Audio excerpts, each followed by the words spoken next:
बात हुई थी और यूपी के 2 लड़के सुपर फ्लॉप हुए थे, उनमें कोई नतीजे नहीं निकले थे और बहुत बड़ा नुकसान हुआ था समाजवादी पार्टी के रेपुटेशन पर। तो अखिलेश यादव ये जानते थे कि समाजवादी पार्टी का जो मुस्लिम वोट है, जो जिसको बोलते हैं कि कोर वोटर है, उसे बचाने के लिए कांग्रेस का साथ चाहिए। और मुसलमान अगर इस डिबेट को सुन रहे हैं तो उनको ये बात पता है कि वो पहले प्री डिसाइडेड थे, एक मिनट, वो प्री डिसाइडेड थे कि यूपी के भीतर या बंगाल के भीतर या फिर कर्नाटक के भीतर, आप कर्नाटक में जो कांग्रेस चुनाव जीते उसके पीछे लॉजिक सिर्फ इतना था कि मुसलमानों ने डिसाइडिंग फैक्टर वहां पे अपनाया और वो कांग्रेस को जिताने के लिए बीजेपी कैंडिडेट के खिलाफ वोट किया। वहां से कांग्रेस को पता लगा कि मुसलमान अब ये देख रहा है कि हम रीजनल पार्टियों के साथ न जाके किसी राष्ट्रीय पार्टी के साथ जाए, ताकि जो मोदी को हराने की क्षमता रखता है। यही कारण था कि समाजवादी पार्टी ने अखिलेश यादव के साथ गठबंधन किया था। मैं ये बात बहुत पहले भी बोल रहा था कि राहुल गांधी में अखिलेश यादव इतना मेच्योर पॉलिटिशियंस वाली पोटेंशियल को नहीं देखते हैं कि उनके साथ गठबंधन करें और उनके साथ चुनाव में जाएं। लेकिन मुसलमानों का वोट देखिए मिलने के बावजूद बहुत ज्यादा कांग्रेस और समाजवादी पार्टी को फायदा होता दिखाई नहीं दे रहा है। यहां बड़ी बात यह है कि आप एक चीज ध्यान रखिएगा, और ये मैं जो बताने जा रहा हूं वो 2019 का आंकड़ा है, जहां पे मुसलमानों की आबादी 10% है, वहां बीजेपी को वोट 34% मिलता है।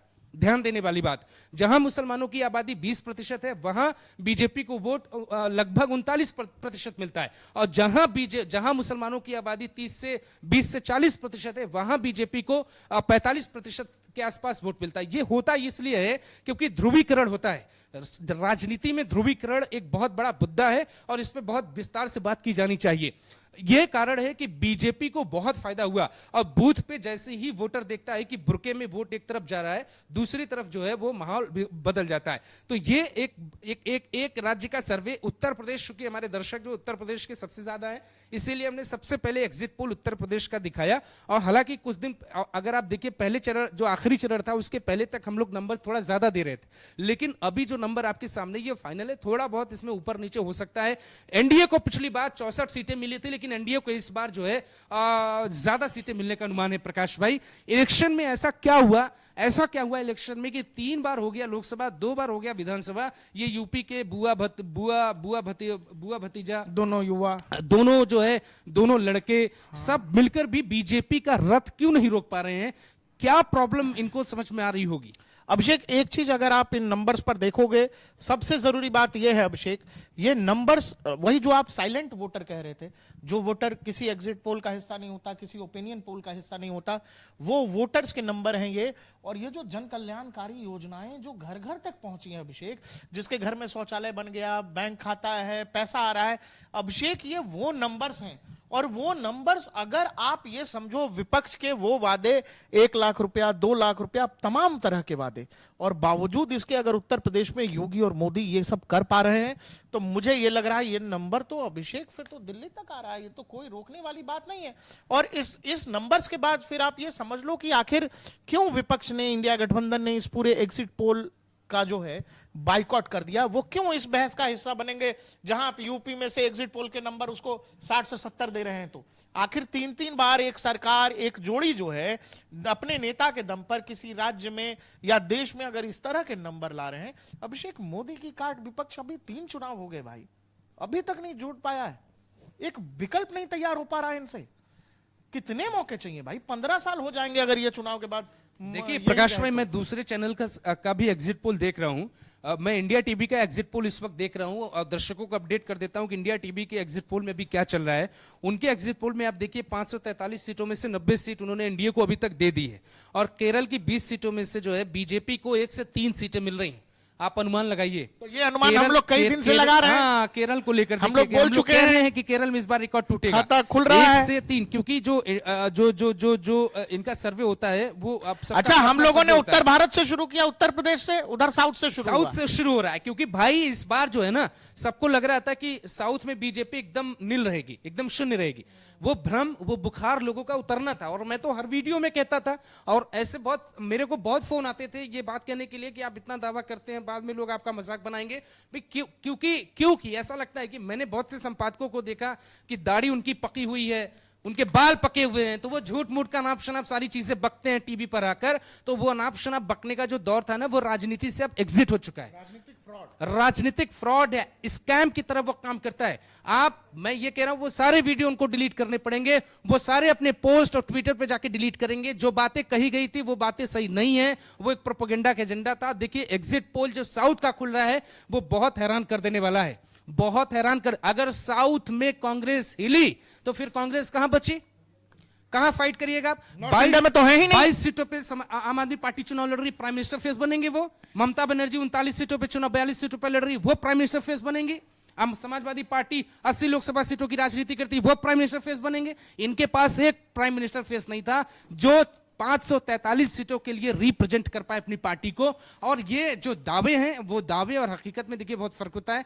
एग्जिट पोल अनुमानित सही निकलने की गुंजाइश है, इसलिए सही निकलने की उम्मीद है इस बार, क्योंकि लगातार ये बात देख रहे हैं आप कि पिछले चुनावों में जब 3 राज्यों के जब एग्जिट पोल आए, विधानसभा के चुनावों के एग्जिट पोल पे मुझे थोड़ा संदेह हो सकता है, लोकसभा के चुनावों में मुझे संदेह कम होता है, क्योंकि लोकसभा में जनता थोड़ा बेबाकी से बोलती है। अगर आप निगम के निकाय के चुनावों पे आप जाएंगे, उत्तर प्रदेश का नंबर आपको चौंका रहा है क्या? मुझे बिल्कुल नहीं चौंका रहा। मुझे भी नहीं चौंका रहा। मुझे क्यों चौंकाएगा? मैं उत्तर प्रदेश में पिछले लंबे टाइम से काम कर रहा हूं, मुझे क्यों चौंकाएगा? आप बताइए। नहीं, उन लोगों को चौंका रहा होगा जो सोचे बैठे थे कि समाजवादी नहीं, पार्टी 50 सीट जीत जाएगी। समाजवादी पार्टी 200 सीटें कैसे यूपी में जीत लेगी लोकसभा में? भाई आप एक बात बताओ, अखिलेश यादव बड़े या मुलायम सिंह यादव बड़े? मुलायम सिंह यादव बड़े। नेताजी का इतना बड़ा कद था, नेताजी सुबह 7 बजे कॉल करते थे अस्पताल में कि हमारे लोगों का इलाज क्यों नहीं हो रहा। अखिलेश यादव करते हैं क्या वो? जब नेताजी के रहते हुए अलायंस की राजनीति के दौर में उत्तर प्रदेश में बीजेपी एसपी को 50 सीटें नहीं मिली कभी, तो अखिलेश यादव किस दावे के साथ कह रहे थे? अखिलेश यादव का तो दावा था हम 400 सीटें लाके देंगे विधानसभा चुनाव में, 403 सीटों में से। वो दावा कहां है उनका? तो जब नेताजी के दौर में कभी नहीं ये करिश्मा हो पाया, मैं नहीं मानता अभी कि अखिलेश यादव के दौर में भी ये करिश्मा कभी हो पाएगा। क्योंकि सिर्फ मुसलमान, सिर्फ यादव वोट बैंक के नाम पर आप सत्ता का परिवर्तन नहीं कर सकते हैं। और समाजवादी पार्टी ये जानती थी कि अखिलेश के नाम पे यादव भैया और कांग्रेस के नाम पे मुस्लिम भैया दोनों मिलकर इनको वोट देंगे तो परिवार की सियासत बची रहेगी। उस परिवार की सियासत को बचाने के लिए ये तमाम राजनीतिक हथियार अपनाएंगे, इसमें बिल्कुल मुझे संदेह नहीं। अभिषेक जो कह रहा है सच ये है कि उत्तर प्रदेश का आंकड़ा जब आप देखेंगे तो शायद अब आदत हो गई है लोगों को ये नंबर्स देखने की। 2014, 2019, 2024 ये नंबर्स आपको उत्तर प्रदेश में जब आप योगी आदित्यनाथ को देखेंगे, मोदी को देखेंगे तो ये नंबर नहीं चौंकाते अभिषेक, लेकिन चौंका रहे हैं महाराष्ट्र के नंबर। उद्धव ठाकरे, शरद पवार, इतनी बड़ी पार्टी, इतने बड़े नाम, क्या नंबर है भाई ये? देखिए पार्टी तो बड़ी है, और उससे भी बड़ी चीज ये है कि आप उद्धव ठाकरे को जो विरासत में मिली चीजें वो इससे भी बड़ी चीज है। क्या आपको मिला था? आपने पार्टी को क्या बना दिया? महाराष्ट्र के इलेक्शन को लेकर बहुत प्रोडक्शन किया गया कि बीजेपी की जो हार की जो नींव रखी जाएगी वो महाराष्ट्र में रखी जाएगी। आप समझ रहे हैं? राहुल गांधी का उस किसान के साथ बैठकर लंच करना, जो एक सोशल मीडिया पर उनका वीडियो वायरल हो गया था रोते हुए, जो प्याज वाला वीडियो था, आपको याद होगा। वो जब वो बैठे तो उनको ये लगा कि नहीं, सब कुछ गड़बड़ है महाराष्ट्र में और बीजेपी वहां पे चुनाव आसानी से हार जाएगी। ये जो 40 नंबर आपको दिख रहा है ना स्क्रीन पे प्रकाश भाई, ये 42 भी हो सकता है, 43 भी हो सकता है। ये इस पे आप मत जाइएगा, क्योंकि महाराष्ट्र में देखिए, महाराष्ट्र में बीजेपी ने कितनी मेहनत की आप बताइए? बहुत मेहनत की ना बीजेपी ने। अब आप मुझे ये बताइए कि जब किसी राज्य में बीजेपी मेहनत करती है तो उसके नतीजे क्या होते हैं? यहां पर कहानी यह है कि महाराष्ट्र के भीतर बीजेपी को कोई लॉस होता नहीं दिखाई देगा नतीजों में, जो अनुमान है। और उत्तर प्रदेश में जो 64 सीटें पिछली बार एनडीए की थी उसमें भी बढ़ोतरी होती दिखाई दे रही। अब मैं लोगों से यह जानना चाहूंगा कि कौन सा ऐसा राज्य, अब तो खुल गया ना एग्जिट पोल, अभी बाकी राज्यों पर हमारे, आप मुझे बताओ कि कौन सा ऐसा राज्य जहां पे बीजेपी को नुकसान हो रहा है? क्योंकि यूपी की माला जपी जाती थी, बंगाल की माला जपी जाती थी, महाराष्ट्र की माला जपी जाती थी, और नतीजे। लेकिन अभिषेक, जैसे आप इंडिया गठबंधन को ध्यान से देखेंगे तो सबसे ज्यादा डेडली कॉम्बिनेशन जहां सभी राज्य के क्षेत्रीय दल लड़ रहे हैं मिलकर मजबूती से, क्षेत्रीय छत्रप जिनको कहते हैं, वो बड़े नाम उद्धव ठाकरे, शरद पवार और फिर कांग्रेस, ये तीनों ऐसा लगता है कि एक बढ़िया मजबूत गठबंधन है। बावजूद इसके महाराष्ट्र में वो नंबर्स में क्यों नहीं रिफ्लेक्ट हो रहा है? आखिर क्या दोनों पार्टियों का जो अलगाव हुआ, शिवसेना एकनाथ शिंदे लेके चले गए और एनसीपी लेकर के चले गए, साइन की बात कर रहा हूं, पार्टी सिंबल लेकर के चले गए अजीत पवार, क्या वोटर उसमें कंफ्यूज होकर के तो नहीं रह गया? देखिए, जब लोकसभा का चुनाव प्रकाश भाई होता है, मैं फिर वही चीज कह रहा हूं, जब लोकसभा का चुनाव जब भी होता है, आप गठबंधन की सीटों की बात करिए। मैं आपको एग्जांपल देता हूं। एक नेता है यूपी की मिर्जापुर की अनुप्रिया पटेल। अनुप्रिया पटेल पटेलों की नेता है, पहली चीज क्लियर कर देता हूं। वो जन नेता नहीं है, वो पटेलों की नेता है। वोट मिल रहा मोदी के नाम पर। अब अगर वहां पे आप लोगों को सुनेंगे कि भाई अनुप्रिया पटेल क्यों, तो अनुप्रिया पटेल इसलिए क्योंकि नरेंद्र मोदी को चुनाव जिताना है। इसके पहले कि किस तरीके से बाकी राज्यों में भी यही समीकरण मेरे को देखने को मिले। तो जो मिर्जापुर का जो लोगों का जो कहना था, वो ये कहना था कि अनुप्रिया पटेल सिर्फ पटेलों की नेता है, लेकिन मजबूरी में लोग जो है वोट ब्राह्मण भी दे रहा है, राजपूत भी दे रहा है, सब कुछ दे रहा है, क्योंकि अनुप्रिया पटेल का जितना जरूरी है नरेंद्र मोदी के लिए। अब जो है ये तो यूपी की बातें हो गई। अब कुछ देर बाद हम आपको एक और छोटे से राज्य की बात दिखाएंगे, छोटे से राज्य की बात करेंगे, वहां पर कैसे काम हुआ और कैसे वहां पे बदल गया सारा समीकरण। भाई राज्य की बात तो करेंगे, लेकिन ये जो नंबर्स हैं 70 और 40, 110 113 ऐसे हो गया, 272 पे सरकार बन रही है। देखिए, यूपी पे एक थोड़ा और विश्लेषण कर देते हैं। केजरीवाल जी ने कई जगह लिख के दे दिया है कि 210 पार नहीं होगी। यूपी पे थोड़ा और विश्लेषण कर देते हैं और फिर उसके बाद उत्तराखंड पर आते हैं, क्योंकि उत्तराखंड जैसे राज्य है ना, वहां के स्थितियों को समझकर आपको पता चलेगा कि आखिर बीजेपी को वोट क्यों गया बाकी राज्यों में। यूपी के भीतर सबसे बड़ी जो फायदे की बात बीजेपी के लिए रही, उसमें से 5 पॉइंट्स पे मैं बात करना चाहूंगा। पहली चीज ये कि उत्तर प्रदेश में योगी आदित्यनाथ मौजूद है, और योगी के होने के कारण जितना हार्डवर्क योगी आदित्यनाथ ने किया, देखिए अखिलेश यादव को कहीं नहीं जाना था कि पश्चिम बंगाल जाना था। इस बार गठबंधन के नेताओं ने पहली बात कर ली थी कि मैं आपका प्रचार करने नहीं आऊंगा, आप मेरा प्रचार करने मत आइएगा। योगी आदित्यनाथ ने जो हार्डवर्क किया पार्टी के लिए, उसका बहुत बड़ा परिणाम आपको यूपी में दिखाई देने जा रहा है।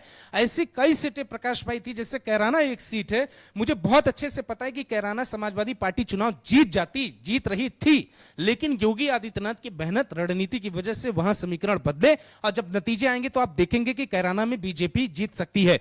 इसके अलावा कई सीटें आपको मैं बताता हूं। आजमगढ़ एक सीट है जहां आज वोटिंग हुई। आजमगढ़ सीट में यह समीकरण थे कि आजमगढ़ में बीजेपी जीत के सपने ही नहीं देख सकती, लेकिन बीजेपी ने वहां पर भी मेहनत किया, खासतौर से योगी आदित्यनाथ ने मेहनत किया। योगी आदित्यनाथ के कद का फायदा यूपी को बीजेपी में मिला। जो बात अरविंद केजरीवाल कहकर माहौल खराब करना चाहते थे, वो ये कहना चाहते थे कि यूपी के वोटर्स का जो वोट है वो योगी के नाम पर लिया जा रहा है, लेकिन ऐन वक्त पे बीजेपी जो है अमित शाह को प्रधानमंत्री बना देगी, योगी को नहीं बनाएगी। उस जो बयान का मतलब था वो यही मतलब था। तो मेरे मुताबिक उत्तर प्रदेश एक बार फिर से ये संकेत दे रहा है कि अभी अखिलेश यादव, मायावती, देखिए मायावती के नंबर 0 आ जाएंगे, इस बात पे बहुत हैरानी नहीं होनी चाहिए। मायावती के नंबर 0 आ जाएंगे, इस बात पे बहुत हैरानी नहीं होनी चाहिए। और बीजेपी के नंबर इतने आ जाएंगे, आपको इस पे भी हैरानी नहीं होनी चाहिए। वो इसलिए नहीं होनी चाहिए क्योंकि मुसलमान वोट बहुत कोशिश की गई कि किसी एक को जाए, वो नहीं जाने दिया बीजेपी ने, चाहे वो बढ़ गया, चाहे, हाँ बिल्कुल बटा ना, मायावती की वजह से बटा।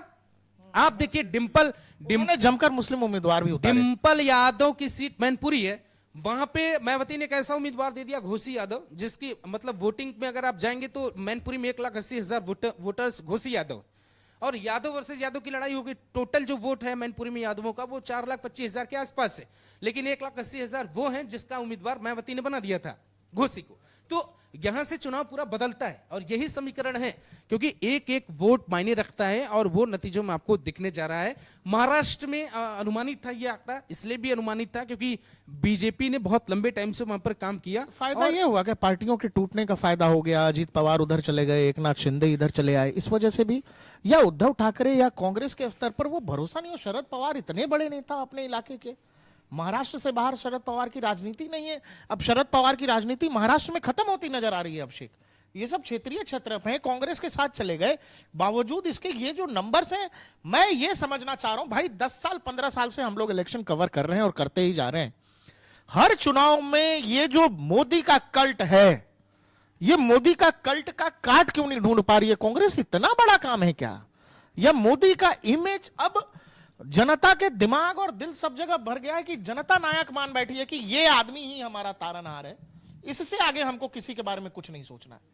आखिर विपक्ष भी तो तैयारी करता है, चुनाव लड़ता है, थिंक टैंक है, पैसा खर्च होता है। ये रिजल्ट के लिए विपक्ष फिर इस पे हर साल ये लोग आत्ममंथन भी करते हैं। 19 के बाद भी किया, 14 के बाद, क्या आत्ममंथन से निकल क्या रहा है अभिषेक? ऑप्शन क्यों नहीं दे पा रहे हैं ये लोग? देखिए, एक चैनल अभी जो है टोटल 130 सीटों पर उन्होंने अपना एग्जिट पोल खोल दिया है और 130 सीटों में से वो कांग्रेस को बढ़त दिखा रहे हैं। ठीक है, यहां पर इंडिया गठबंधन के लोग आपस में भी बैठे हुए हैं, उनको मिठाई खाने का जश्न मौका मिल जाएगा।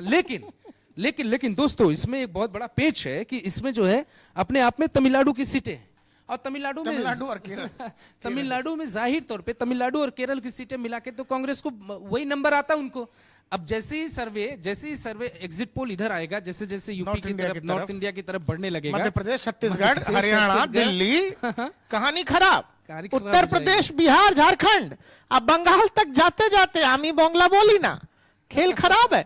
आप ये लोग देखो चैनलों पे हो क्या रहा है दोस्तों, मैं बता रहा हूं, जो चैनलों पे आप लोग देखोगे अभी क्या होगा